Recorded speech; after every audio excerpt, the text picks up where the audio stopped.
नमस्कार दोस्तों, welcome back to motor defined. मैं हूं आपका होस्ट और दोस्त सरिंदम घोष और एक बार फिर मैं आप लोगों के लिए एक कंपैरिजन के साथ बिल्कुल हाजिर हूं।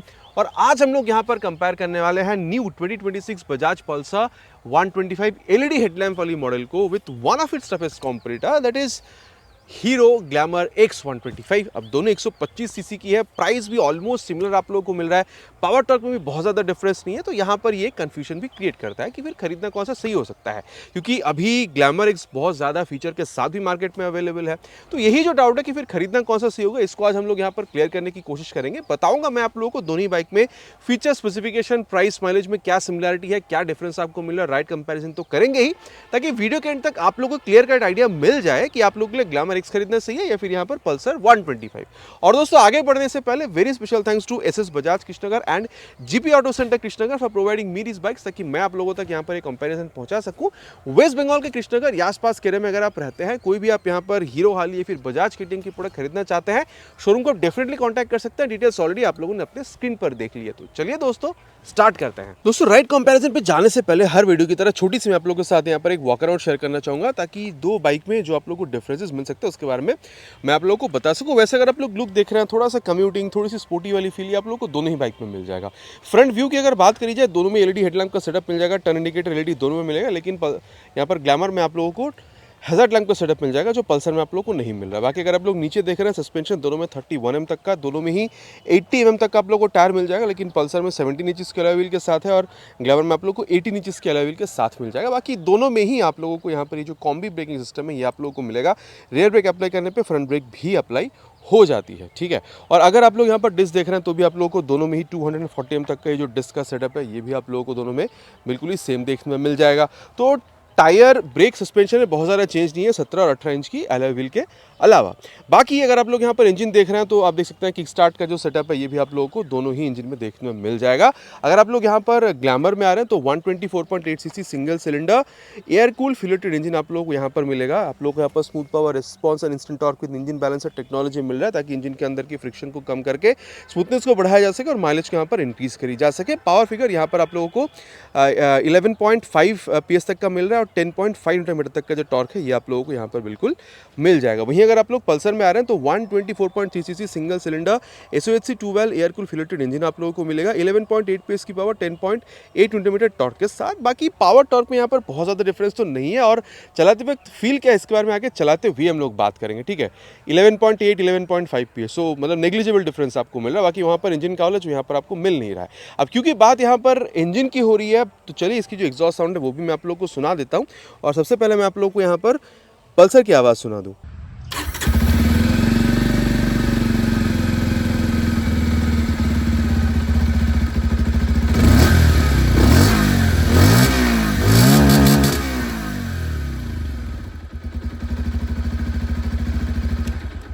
यहाँ पर आप लोगों ने पल्सर की जो आवाज़ है ये सुन ली है। अब मैं आप लोगों को यहाँ पर जो ग्लैमर है इसकी भी आवाज़ एक बार सुनाना चाहूँगा।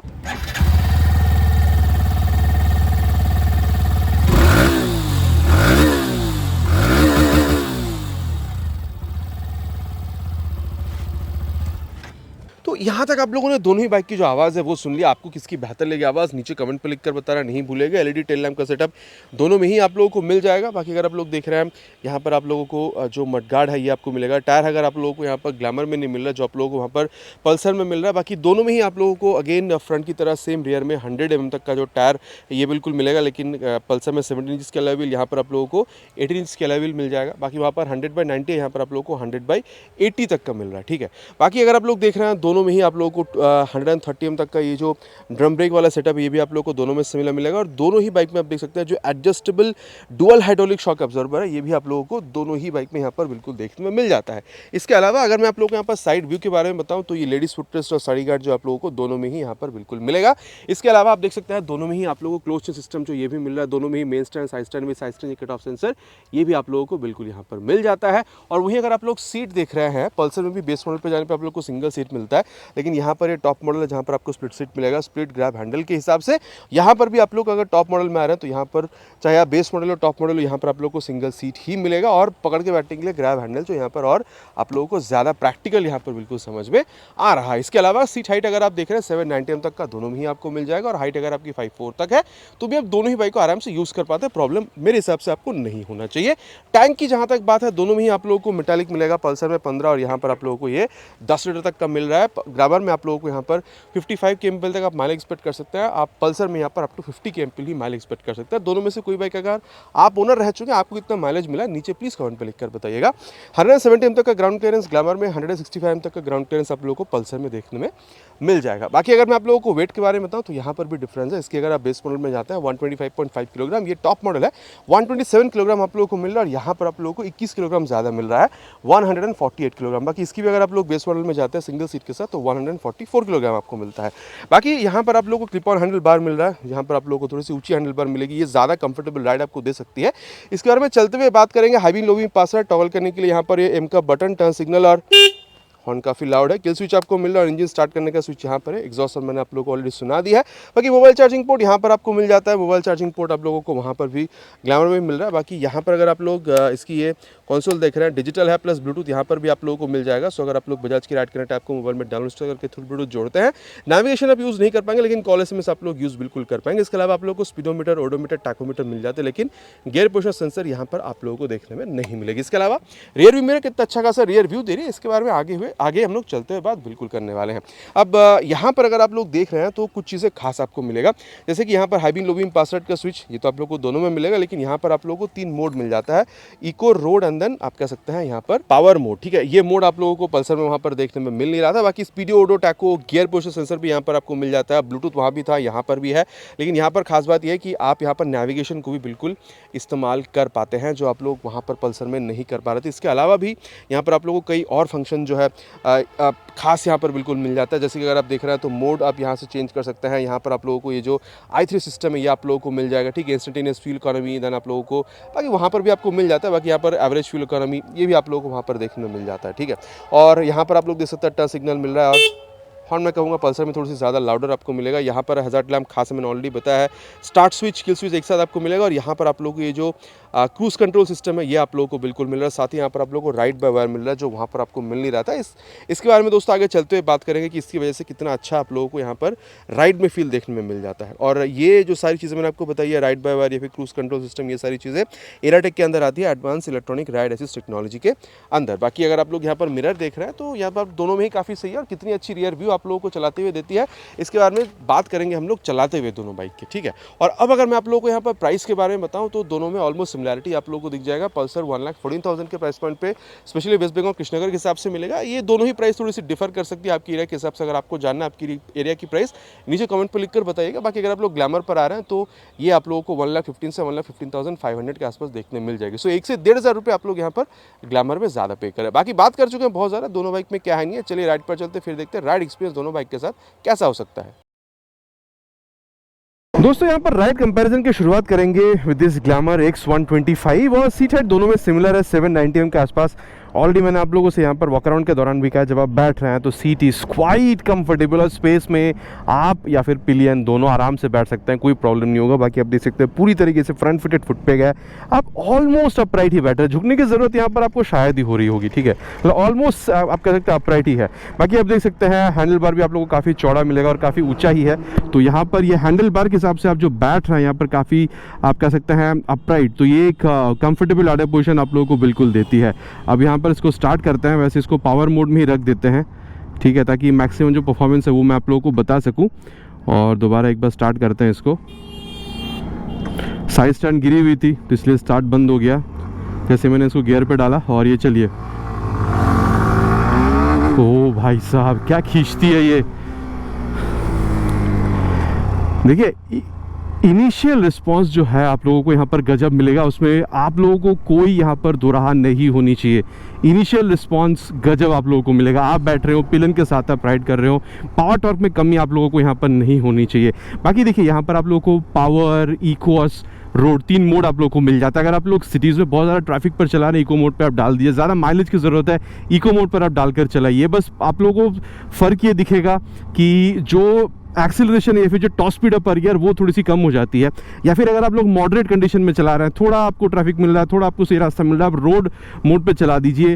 रोड मोड मतलब अगर आप सिटीज़ पर ज़्यादा राइड कर रहे हैं तो वो आप लोगों को ज़्यादा बेहतर फील हो सकता है, वहाँ पर माइलेज भी आपको बेहतर मिलेगा। और इस तरीके से अगर आप लोग हाईवेज़ पर राइड कर रहे हैं, पावर मोड में डाल दीजिए, सबसे बेहतर आप लोगों को यहाँ पर जो परफॉर्मेंस है वो आप लोगों को यहाँ पर बिल्कुल मिल जाना है। बाकी अगर आप लोग देख रहे हैं तो यहाँ पर clutch is on the mid side, soft नहीं है, हार्ड भी मैं नहीं कहूँगा। और अगर आप लोग गियर शिफ्टिंग देख रहे हैं तो हल्के से एफर्ट के साथ यहाँ पर आप लोग को अप या फिर डाउन शिफ्टिंग होता हुआ बिल्कुल यहाँ पर नजर आ रहा है। अब क्योंकि बात यहाँ पर ये क्लच गियर की कर रहे हैं तो चलिए इसकी जो एक्सेलरेशन टेस्ट है उसको पहले परफॉर्म करते हैं, फिर यहाँ पर इसकी जो परफॉर्मेंस उसके बारे में आगे बात करते हैं। Will start the acceleration test with 3 horns already on power mode.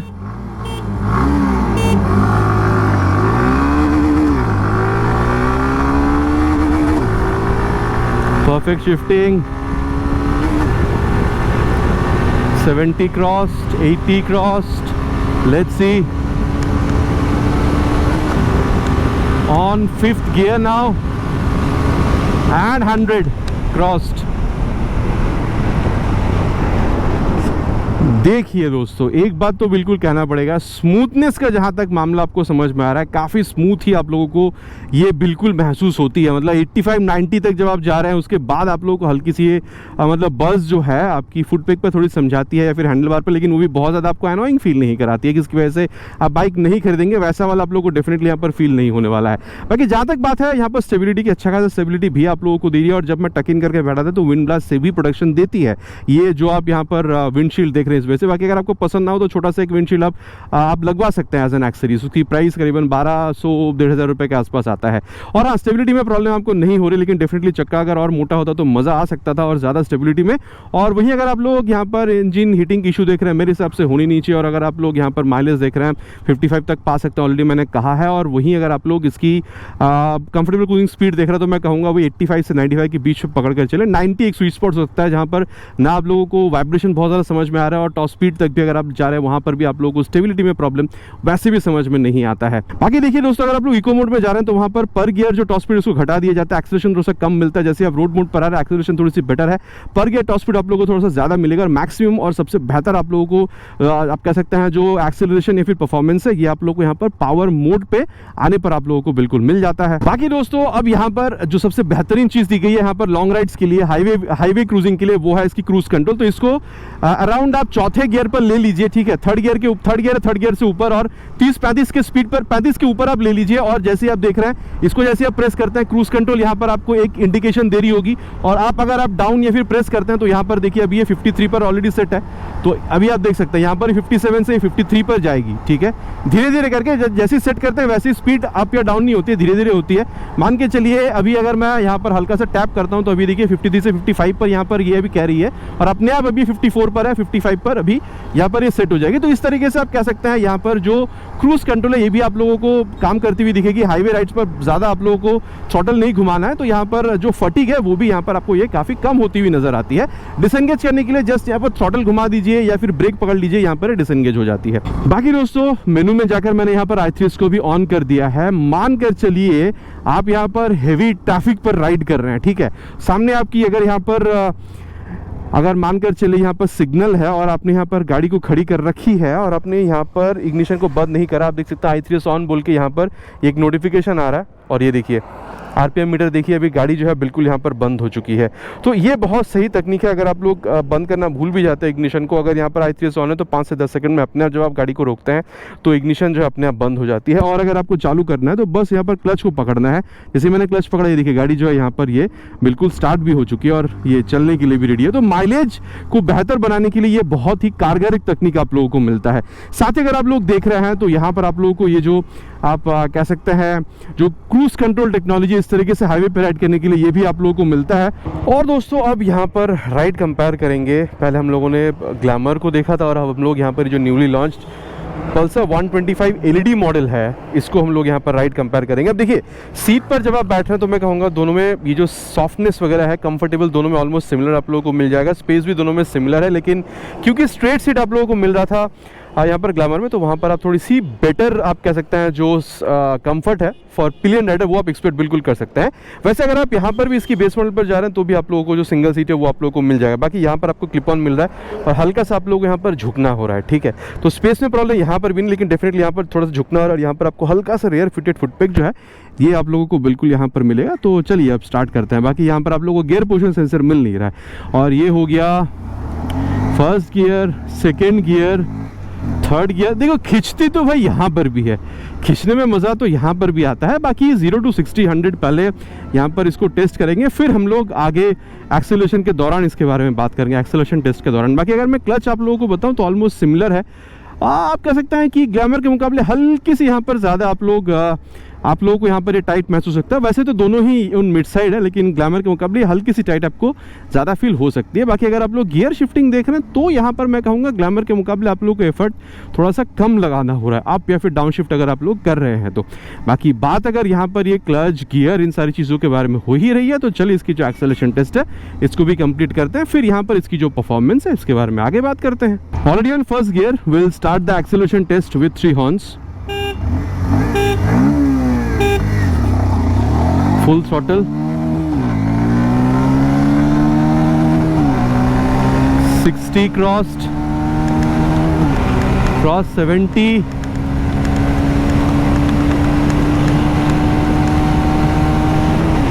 90 crossed,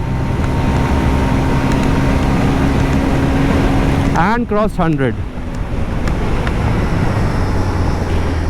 अब देखिए दोस्तों, इनिशियल की जहाँ तक बात है तो ये जो 20-21 किलोग्राम आप लोगों को यहाँ पर ज़्यादा मिल रहा है, इस वजह से आप कह सकते हैं देखिए इनिशियल में भी दोनों ही काफ़ी अच्छा खासा खिंचती है, लेकिन आप लोगों को ग्लैमर में इनिशियल स्पीड थोड़ा सा ज़्यादा महसूस हो सकता है बिकॉज वहाँ पर वेट आपको कम मिल रहा है और डेफिनेटली ये वेट की ही वजह से हो रहा है कि वहाँ पर आपको थोड़ा सा बेटर एक्सेलरेशन मिल सकता है। लेकिन जब आप मिड रेंज पहुँचेंगे, मिड रेंज परफॉर्मेंस है दोनों में आप लोग ऑलमोस्ट सिमिलर महसूस होगा, लेकिन जब तक आप टॉप स्पीड पर जाएंगे तो ग्लैमर के मुकाबले यहाँ पर आप हल्की सी ज़्यादा स्पीड जो है टॉप स्पीड ये आप लोग बिल्कुल यहाँ पर एक्सपेक्ट कर सकते हैं। तो ये था अबाउट एक्सेलरेशन का समरी। बाकी अगर आप लोग देख रहे हैं तो स्टेबिलिटी यहाँ पर भी आपको भरपूर महसूस होता है और क्योंकि यहाँ पर वेट है तो उस वजह से ओवरऑल फील जो है स्टेबिलिटी का थोड़ा सा डिफरेंट आप लोगों को मिलेगा, ठीक है। तो ये मैन टू मैन डिफर करेगा कि आप लोगों को क्या फील हो रहा है, लेकिन हाँ क्योंकि वेट है तो यहाँ पर स्टेबिलिटी आपको हल्की से ज़्यादा फील हो सकती है, मतलब फील में डिफरेंस आप लोग समझ सकते हैं मैं आप लोगों से क्या यहाँ पर कहने की कोशिश कर रहा हूँ। इसके अलावा मैं यहाँ पर भी सेम चीज़ कहूँगा, अगर टायर की साइज थोड़ी चाहे फ्रंट हो या रियर थोड़ी सी और मोटी होती तो ये और बेहतर हो सकता था। बाकी देखिए यहाँ पर माइलेज हल्का सा कम मिलेगा ग्लैमर के मुकाबले 50 तक, ये मैंने आप लोगों को बताया था। बाकी इंजन हीटिंग इशू यहाँ पर भी नहीं है और यहाँ पर भी मैं कहूँगा वो 85 से 95 के बीच में स्वीट स्पॉट 90, यहाँ पर भी आप जो कंफर्टेबल क्रूजिंग स्पीड है इस तरीके से हाईवे पर राइड करने के लिए ये आप लोग बिल्कुल मान कर चल सकते हैं। बाकी यहाँ पर जो ऑटो स्टार्ट सिस्टम है या फिर जो क्रूज कंट्रोल वाली चीज़ है या फिर राइड बाय वायर टेक्नोलॉजी जो आप लोगों को ग्लैमर में मिल रहा था यहाँ पर चीज़ आप लोगों को देखने में नहीं मिलेगा। बाकी देखिए दोस्तों, अगर आप स्मूथनेस के बारे में बात कर रहे हैं मैं कहूँगा ग्लैमर में भी आप लोगों को काफ़ी अच्छा स्मूथनेस मिल रहा था, लेकिन यहाँ पर आप लोगों को स्मूथनेस जो है थोड़ी सी और आप बेटर एक्सपेक्ट कर सकते हैं। इवन 90-95 तक भी बहुत ज़्यादा यहाँ पर आप लोगों को वाइब्रेशन वगैरह जो चीज़ है वो आपको फील नहीं हो रहा। हाँ उसके बाद आप लोगों को यहाँ पर हल्की सी बस जो है आपकी फुटपेक्स पर समझ में आप लोगों को बिल्कुल आती है। बाकी अब बात करेंगे दोस्तों यहाँ पर इस बाइक की जो ब्रेक है इस बारे में। पीछे जी नहीं कोई है नहीं, इसको मोटा मोटा 60 के आसपास ले चलेंगे और 59 पे ले जाके फ्रंट ब्रेक। देखिए 240 mm का फ्रंट पे आप लोगों को जो ब्रेक मिलता है मैं तो कहूँगा काफ़ी अच्छा खासा रिस्पांस आप लोगों को दे देती है। 60-70 की स्पीड पर भी आप कंफर्टेबली ब्रेकिंग यहाँ पर बिल्कुल कर पाते हैं। और दोस्तों अब जो रियर ब्रेक है इसको भी एक बार टेस्ट कर लेते हैं। मोटा मोटा 50 के आसपास ले जाएंगे और ये 56 पे ले जाके रियर ब्रेक। देखिए रियर ब्रेक 130 mm तक का ड्रम ब्रेक आप लोगों को मिलता है। प्रोग्रेसिव नेचर की है वैसे अगर देखा जाए, लेकिन ये जो कॉम्बी ब्रेकिंग सिस्टम आप लोगों को मिलता है रियर ब्रेक अप्लाई करने से फ्रंट ब्रेक का अपने आप काफ़ी हद तक अप्लाई हो जाए, इस वजह से आप लोगों को थोड़ा बेहतर रिस्पॉन्स यहाँ पर आपको बिल्कुल मिलेगा। और अब रियर के संग संग बाद मैनुअली जो है ब्रेक को हम लोग यहाँ पर अप्लाई करेंगे, फिर देखेंगे ब्रेक रिस्पॉन्स यहाँ पर कैसे आप लोगों को मिल रहा है। एक बार ले चलते हैं 60 के आसपास और ये 59 पे ले जाके रियर ब्रेक। पीछे देख कर ही ब्रेक किया है, कोई था नहीं। देखिए मैं तो कहूँगा ओवरऑल ब्रेकिंग जो है आप लोगों को यहाँ पर काफ़ी बेहतर ही मिल रहा है, इसमें कोई दुरा मेरे हिसाब से तो आपको नहीं होना चाहिए, ठीक है। और कंफर्टेबली आप 60-70 तक भी यहाँ पर ब्रेक कर पा रहे हैं, इससे ऊपर भी आप जा सकते हैं ब्रेकिंग के लिए, लेकिन 60-70 तक तो मेरे हिसाब से आप लोग कंफर्टेबली बिल्कुल ब्रेक कर पाते हैं। और दोस्तों अब जिस बारे में बात करेंगे वो है इस बाइक की ब्रेकिंग। पीछे जी नहीं कोई है नहीं, इसको मोटा मोटा 60 के आसपास ले चलेंगे और 60 पे फ्रंट ब्रेक। देखिए दोस्तों, भले ही 20-21 किलोग्राम इसकी वेट ज़्यादा है, लेकिन डिस्क साइज दोनों में ऑलमोस्ट सिमिलर है। और मैं कहूँगा यहाँ पर भी ब्रेकिंग का जो फील आप लोग को सिमिलर ही मिल रहा है। अच्छा खासा रुकती हुई यहाँ पर भी आप लोग को बिल्कुल नजर आ रही है। और ये चीज़ आप लोग नहीं करिएगा। आप लोगों ने देखा अभी कोई बॉटल फेंक के चला गया, इससे एक्सीडेंट भी हो सकता है अगर आपकी कोई फेंक रहा और अगर आप उसके ऊपर से जा रहे हो तो। So please avoid this.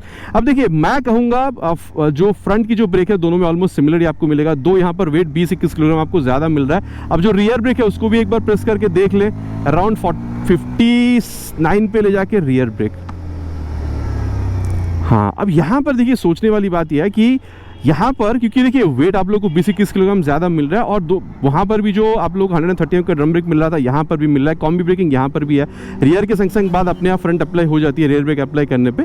तो ये बात तो है, लेकिन ये मैं बिल्कुल कहूँगा दोनों में ये सेटअप सिमिलर है। लेकिन यहाँ पर से अगर आप ग्लैमर में देख रहे थे तो रियर ब्रेक प्रेस करने पे जो आप लोगों को कॉन्फिडेंस मिल रहा था या फिर जो वो रिस्पांस मिल रहा था वो ग्लैमर में आप लोगों को हल्का सा बेहतर मिल रहा था। ठीक है, अब रियर के संग बाद मैनुअली एक बार फ्रंट ब्रेक को प्रेस करके देखते हैं, वही अराउंड 50 के आसपास ले जाकर और ये 58 पे ले जाके रियर विद फ्रंट। देखिए, मैं कहूँगा अगर आप ओवरऑल इसकी ब्रेकिंग देख रहे हैं, जैसे कि मैंने अभी आपको करके बताया, रियर के संग बाद फ्रंट ब्रेक का अप्लाई हो जाना, तो यहाँ पर जब आप देख रहे हैं तो मैं ओवरऑल ब्रेकिंग अगर आप लोग देख रहे हैं तो मैं कहूँगा दोनों में आप लोग को ऑलमोस्ट सिमिलर ही मिलेगा। ब्रेकिंग यहाँ पर भी उतनी ही तगड़ी है जितना आप लोगों को ग्लैमर में मिल रहा था।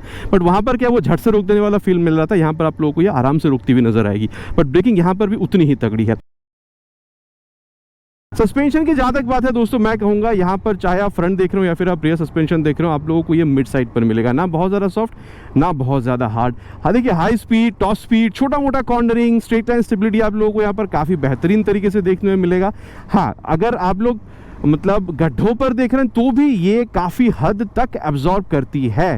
मतलब अगर आप गड्ढे पर भी जाएंगे, अब ऐसा तो नहीं है कि एकदम आप मतलब आप 1 फीट गड्ढे पे चलेगा और फिर भी आपको मतलब कोई तकलीफ महसूस नहीं हुआ, फिर तो आपको डेफिनेटली झटका लगेगा, कंधे पर हो या फिर आपके कमर पर हो। लेकिन अगर आप छोटा मोटे गड्ढे पर जाते हैं, अगर आप लोग सिटी राइड पे करते टाइम अगर आप लोग थोड़ी सी बम पर से भी गुजर जाते हैं तो भी मेरे हिसाब से आप लोगों को बहुत ज़्यादा यहाँ पर प्रॉब्लम नहीं होना चाहिए। ठीक है, बहुत ज़्यादा झटका आपको नहीं मिलना चाहिए।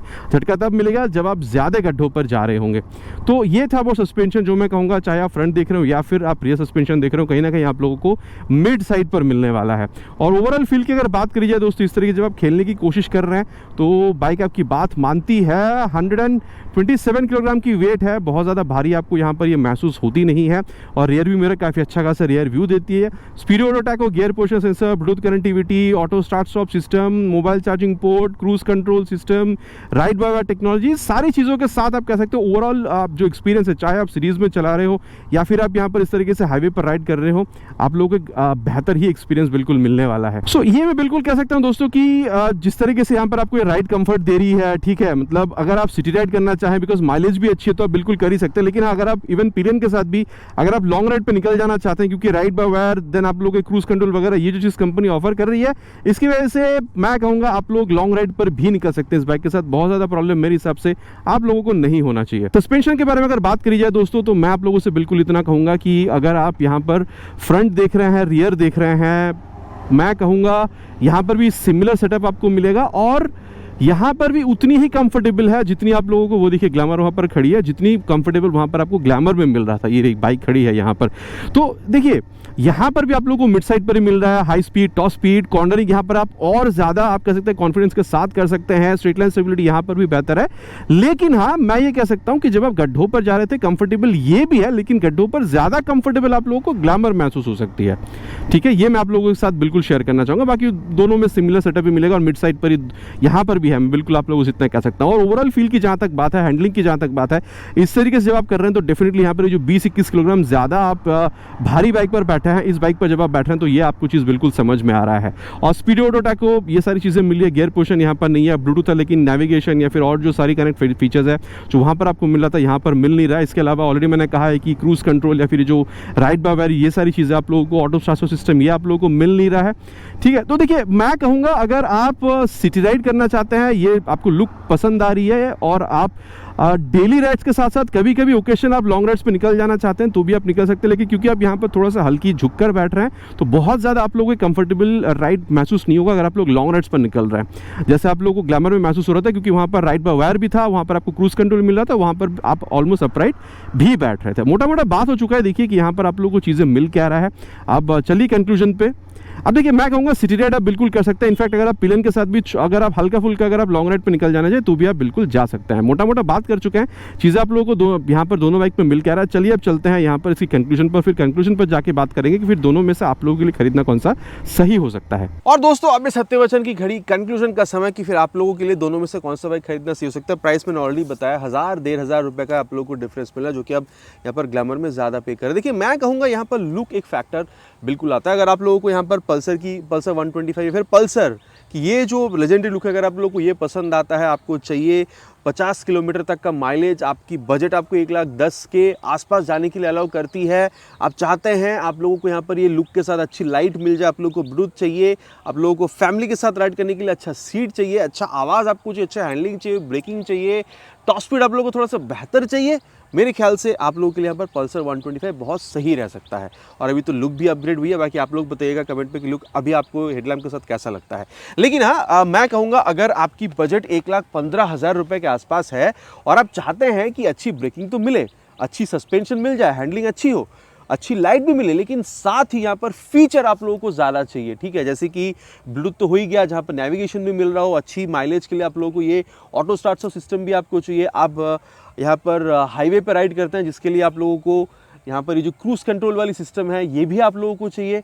मेरे ख्याल से इन सारी चीज़ों की वजह से 1000, 1500, 2000 रुपये अगर आप लोग ज़्यादा भी पे कर रहे हैं over Pulsar in this glamour 125, glamour X 125, मेरे ख्याल से आप यहाँ पर भी एक अच्छी ही प्रोडक्ट खरीद रहे हैं। जब भी मैं कंपैरिजन लाता हूँ हमेशा मैं कहता हूँ कि कुछ ना कुछ बाइक में अच्छी रहती है। मैंने आप लोगों को खूबियाँ बता दी है, कहाँ ये और अच्छी सकती थी वो भी मैंने आपको बता दिया है। बाकी आफ्टर दिस रिव्यू आप क्या समझते हैं, आप कौन सा बाइक खरीदना ज़्यादा पसंद करेंगे, पल्सर 125 या फिर ग्लैमर X 125? नीचे कमेंट पर लिख के बताना प्लीज़ नहीं भूलिएगा, इट्स माई रिक्वेस्ट। आशा करता हूँ वीडियो आप लोगों को पसंद आई, अगर पसंद आई है तो प्लीज़ वीडियो में एक लाइक, और अगर आप लोग चैनल पर पहली बार आ रहे हैं प्लीज़ सब्सक्राइब करिएगा। आप लोग सब्सक्राइब नहीं करते हैं, it's my request, please subscribe करिएगा। बहुत जल्द मिलेंगे आप लोगों को चैनल पर इसी तरीके से एक नया वीडियो में बाइक स्कूटर के साथ। Till then ride safe and Jai Hind.